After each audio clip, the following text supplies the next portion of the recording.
Bismillahirrahmanirrahim. Assalamualaikum warahmatullahi wabarakatuh. Rekan-rekan yang mengikuti pendaftaran PPS, salah satu tahapan yang paling penting atau tahapan puncak dalam pelaksanaan seleksi untuk PPS Pilkada 2024 itu yaitu adalah seleksi wawancara atau istilahnya itu tanya jawab atau dialog ataupun juga sharing. Di sini teman-teman harus bisa menunjukkan, sikap percaya diri, sikap bermotivasi tinggi untuk mengikuti, kegiatan atau mengikuti seleksi PPS ini. Nah, di sini teman-teman saya akan memberikan sedikit gambaran referensi yang bisa teman-teman gunakan untuk menghadapi, tes wawancara seleksi PPS Pilkada 2024 nanti. Adapun yang paling penting itu adalah teman-teman harus, meyakinkan para pewawancara dari pihak KPU itu, bahwa teman-teman itu layak untuk lolos ya. Tentunya teman-teman setelah lolos atau dinyatakan lolos seleksi tes CAT-nya atau tes tulisnya. Gitu, jadi kalau teman-teman mendapat panggilan wawancara ini persiapkan dengan baik karena waktunya dari tes tulis sampai ke wawancara itu hanya, sebentar teman-teman ya. Oke, langkah yang pertama, kita lihat ya soal yang pertama, itu rata-rata yang ditanyakan itu yang pertama, apa sih motivasi Anda dalam mengikuti seleksi PPS Pilkada ini? Nah, contohnya, saya punya motivasi yaitu turut serta dalam menjaga untuk memfasilitasi pelaksanaan pilkada yang adil dan transparan, dan juga untuk aktif terlibat dalam proses demokrasi, baik sebagai penyelenggara pilkada yang sesuai dengan prinsip dan mekanisme pelaksanaan, seperti itu ya. Contohnya atau motivasi teman-teman, saya ingin mendapatkan pengalaman dalam penyelenggaraan pilkada 2024 yang jujur, adil, dan transparan, seperti itu ya. Jadi motivasinya itu harus benar-benar meyakinkan gitu teman-teman ya. Jadi gak usah takut, gak usah grogi, ungkapkan saja gitu. Kalau emang kebutuhan, ya kebutuhan saja gitu ya.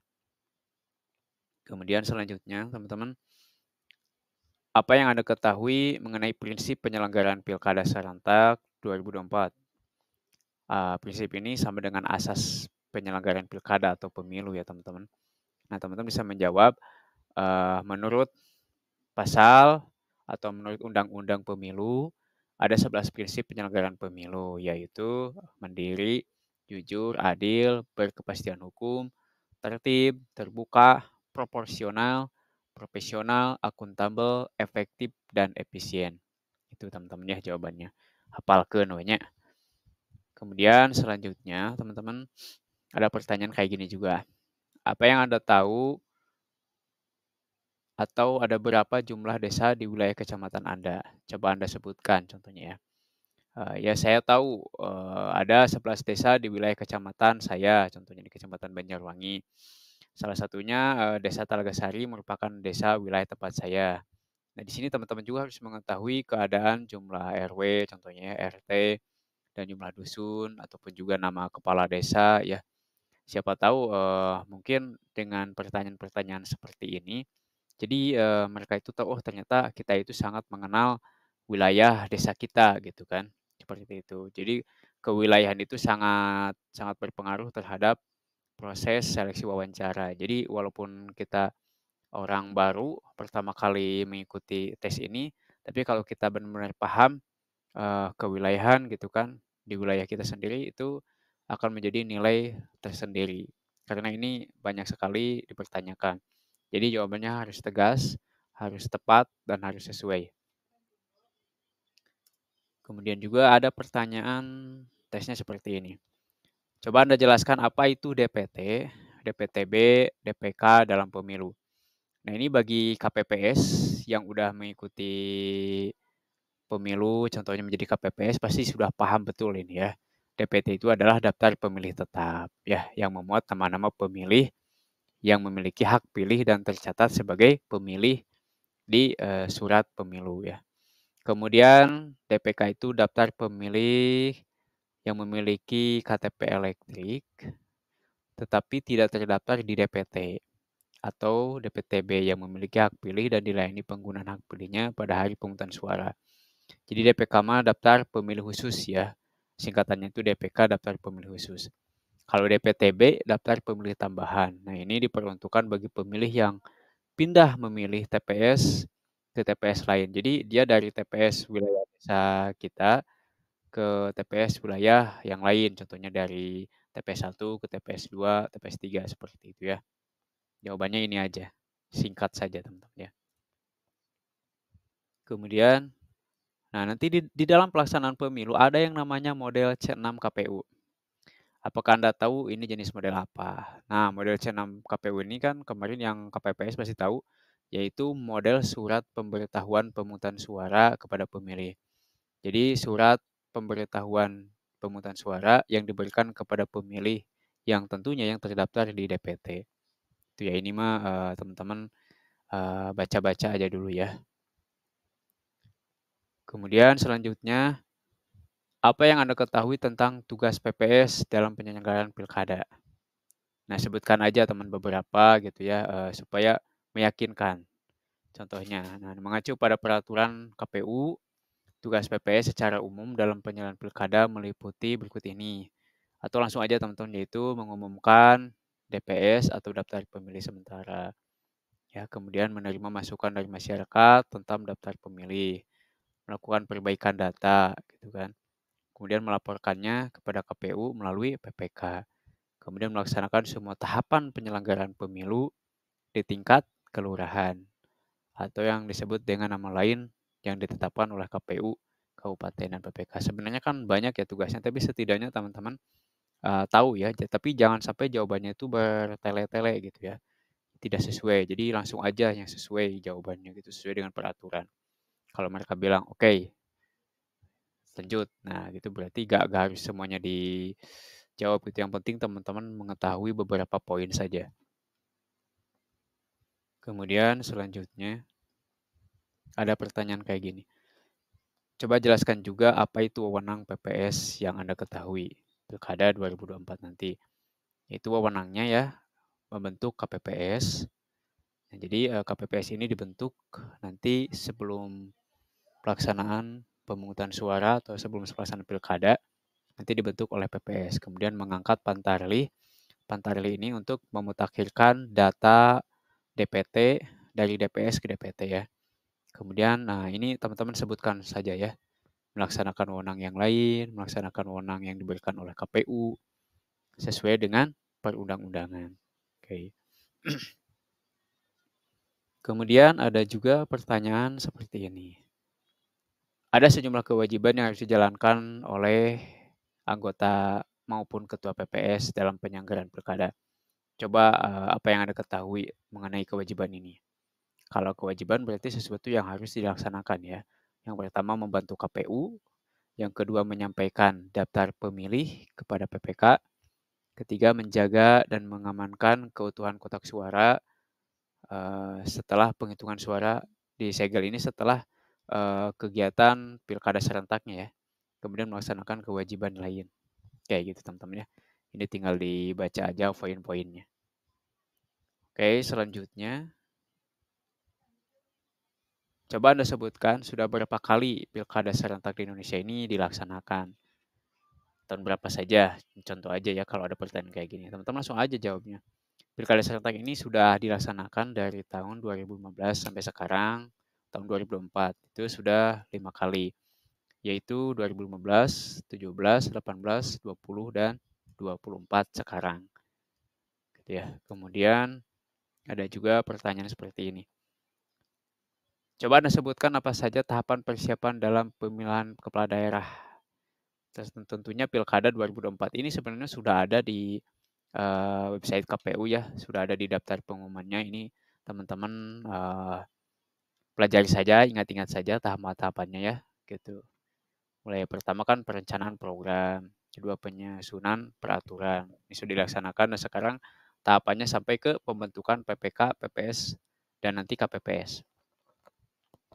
Kemudian juga teman-teman harus mengetahui mengenai tahapan dalam pelaksanaan penyelenggaraan Pilkada serentak 2024 nanti ya di sini. Contohnya kalau ada kapan kampanye dilaksanakan. Nah, di sini kan ada jawabannya ya, yaitu sekitar September sampai November. Jadi ini harus tahu ya, takutnya Ketika kita ditanya ini, tidak tahu, mereka tahu, nah nanti itu bisa mengurangi nilai, PLW kita dalam wawancara gitu ya. Kemudian juga nanti akan ada pertanyaan seperti ini, jika Anda nanti terpilih menjadi anggota PPS, nah tugas apa yang akan kamu lakukan? Atau maksudnya itu ya tugas utamanya gitu ya. Tentu saja yang pertama kalau kita hanya jadi anggota, bukan ketua, yang pertama berarti membantu ketua PPS dalam melaksanakan tugas, wewenang, dan kewajiban PPS. Melaksanakan tugas sesuai dengan peraturan perundang-undangan. Memberikan pendapat dan saran kepada ketua PPS sebagai bahan pertimbangan. Ini salah satunya ya. Kemudian juga ada pertanyaan seperti ini. Bagaimana Anda bekerja dalam tim dan berkoordinasi dengan anggota PPS lainnya? Cara kerja Anda gimana nih dengan PPS yang lainnya? Itu kan. Saya percaya dengan komunikasi yang terbuka dan berkolaborasi atau bekerja sama yang baik itu sangat penting di dalam tim. Saya akan aktif berpartisipasi dalam kegiatan rapat, workshop, seminar untuk persiapan dan selalu siap membantu rekan-rekan tim jika diperlukan, gitu ya. Oke, selanjutnya ada juga pertanyaan kayak gini. Apakah Anda tahu berapa jumlah TPS di desa Anda? Nah, TPS ini tergantung dari wilayah teman-teman itu ada berapa RW, juga berapa RT ya. Kalau di wilayah saya itu kan ada 23 TPS teman-teman ya. Paling banyak, paling sedikit berapa ya, 10 atau 11 gitu ya, TPS. Nanti per TPS itu berapa, rata-rata jumlah DPT-nya atau daftar pemilihnya ya. DPK-nya juga harus tahu ya minimal. Kemudian selanjutnya, apa yang membuat Anda, tertarik nih untuk menjadi bagian dari PPS? Baik itu sebagai anggota nanti ataupun jadi ketua. Saya memiliki minat yang besar dalam proses demokrasi dan ingin berkontribusi pada penyelenggaraan pilkada 2024 nanti, tentunya yang adil, transparan bagi masyarakat, gitu ya. Jadi ini harus tegas, katakan saja, tidak ada keraguan. Kemudian ada juga pertanyaan wawancara seperti gini. Berapa lama PPS mengumumkan daftar pemilih? Sementara hasil dari perbaikan DPS pada tempat yang mudah dijangkau untuk mendapatkan masukan dan tanggapan dari masyarakat. 7 hari contohnya. Ini berupa pengetahuan tentang kepemiluan ya. Itu dipelajari saja teman-teman ya. Mulai dari undang-undang, itu pun walaupun tidak ada setidaknya kita udah mengetahui ya. Karena untuk PPS ini kan ketika kita selesai dalam pelaksanaannya sebenarnya sih tidak terlalu sulit ya. Apalagi ini kan tidak serumit pada saat pilpres kemarin. Kalau pilkada ya tentunya lebih lebih mudah mungkin ya. Oke, selanjutnya, apakah PPS mengumumkan salinan sertifikat hasil penghitungan suara? Nah, ini kalau kita jawab tidak ya nanti eh, salah gitu ya. Nah, jawabannya iya, yaitu mengumumkan sesuai dengan pasal contohnya ya. Pasal itu berisi PPS wajib mengumumkan salinan sertifikat hasil penghitungan suara di seluruh TPS di wilayah kerjanya. Caranya dengan menempelkan salin tersebut di tempat umum. Nah, ini mah nanti ya pada saat pelaksanaan pemungutan suara di TPS oleh KPPS. Oke, itu aja teman-teman sepertinya teman-teman. Kemudian ada lagi ini ya tipsnya teman-teman harus mengetahui jumlah DPT gitu kan di per TPS ini sesuai dengan jumlah TPS yang ada di wilayah DPT, DPTB, DPK. Kalau udah ya ada pertanyaan mungkin tentang peralatan-peralatan logistik di KPPS itu apa aja. Contohnya kayak alat-alat pencoblosan, surat suara pemilu. Itu dicari aja informasi-informasinya, dibaca-baca ya. Gitu teman-teman. Ini kalau wawancara itu ya tidak akan terlalu sulit ya, lebih mudah. Tapi teman-teman harus meyakinkan mereka bahwa teman-teman itu layak gitu kan dengan lulus dari tes apa? Tes tulis aja kan sudah menunjukkan bahwa teman-teman punya potensi untuk menjadi anggota PPS. Lumayan gitu kan, selain honornya juga lumayan, ditambah juga ini merupakan kesempatan untuk ikut berpartisipasi dalam pesta demokrasi Pilkada serentak 2024. Semoga teman-teman diberikan kelancaran, kemudahan, dan tentunya lulus di tahapan wawancara ini ya. Kalau sudah lulus di wawancara berarti ya terpilih ya. Tapi teman-teman harus melihat juga nih di wilayah teman-teman itu ada berapa pendaftar yang lolos ke tahap seleksi wawancara. Kalau ada 3 berarti ya tiga-tiganya pasti yakin lolos. Kalau ada 5 berarti yang 2 itu harus menjadi, saingan gitu kan. Oke teman-teman, ini semoga bermanfaat itu kan. Mohon maaf apabila banyak kesalahan, koreksi saja sama teman-teman. Karena saya hanya berbagi, sharing aja. Saya juga daftar PPS, gak tahu diterima atau enggak, yang penting sudah daftar. Terima kasih, semoga bermanfaat. Bila taufiq hidayah. Assalamualaikum warahmatullahi wabarakatuh.